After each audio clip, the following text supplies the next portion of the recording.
Hello, how are you doing today? I'm fine. Where have you been all day? I've been at church, praying for my friend who is in the hospital. He was severely beaten last night while walking his dog. Wait, is the dog okay? What?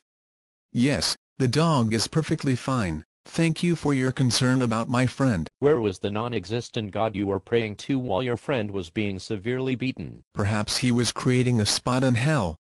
For people like you, who ask such questions. Hey, Stephen Hawking called, he wants his quote back. But let me get this straight, you were praying to a God who allowed your friend to be severely beaten?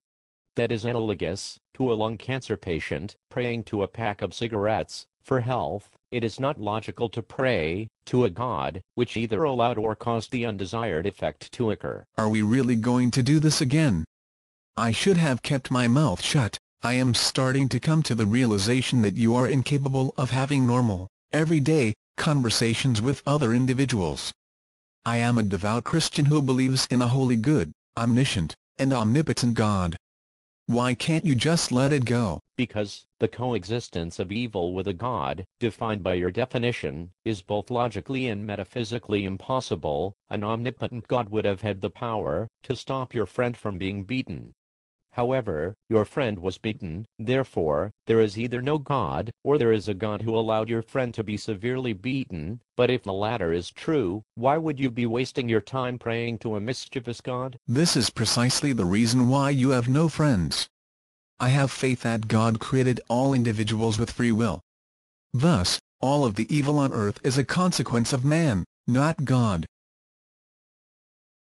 Your stupidity is making me sick. You have faith?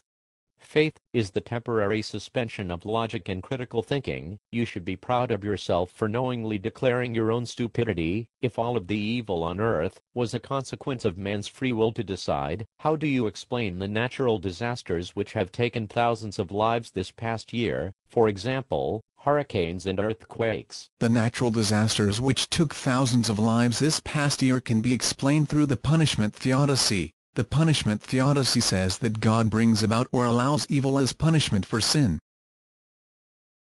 Stop. Please stop. Did you watch the news? Are you suggesting that the children buried beneath their own houses in Haiti were being punished for sin? What could a 5 or 6-year-old child have done to deserve the divine punishment of being buried alive by a God? No, but I am suggesting that the hair you are wearing on top of your head is a punishment from God for your sin, and your ever-present motivation to annoy those who surround you. That is interesting. If I were to punch you in the face in exactly 5 minutes, could I explain that my act of violence was actualized through a God who wanted to punish you for wearing those awful Sally Jesse Raphael glasses?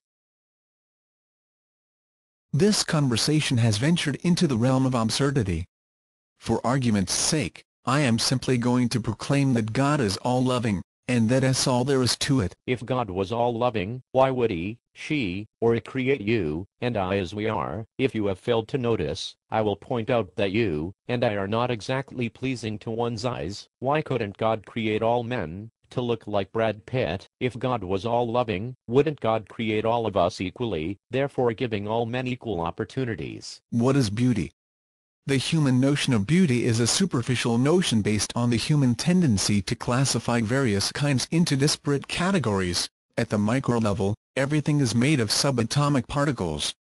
Therefore, a human is no different from a table. A human is simply a different conglomeration of subatomic particles. Hence, Brad Pitt has truly no aesthetic advantage over a table, desk, chair, or apple. Wait, what? See, if you lay off the God-hating, you would be surprised to figure out that there is actually a lot more to talk about other than God. We have been roommates for almost 2 years, and yet we know almost nothing about each other. What is there to know? According to your ideology on the composition of various kinds, there is nothing for us to know about each other. The only thing we can know is that we are composed of subatomic particles. We are nothing more and nothing less. We are just subatomic particles. So, what would you like to know about my subatomic particles? Stop. You are insane. No wonder your mother hates you. What? I am going to sleep in the library for the rest of the semester.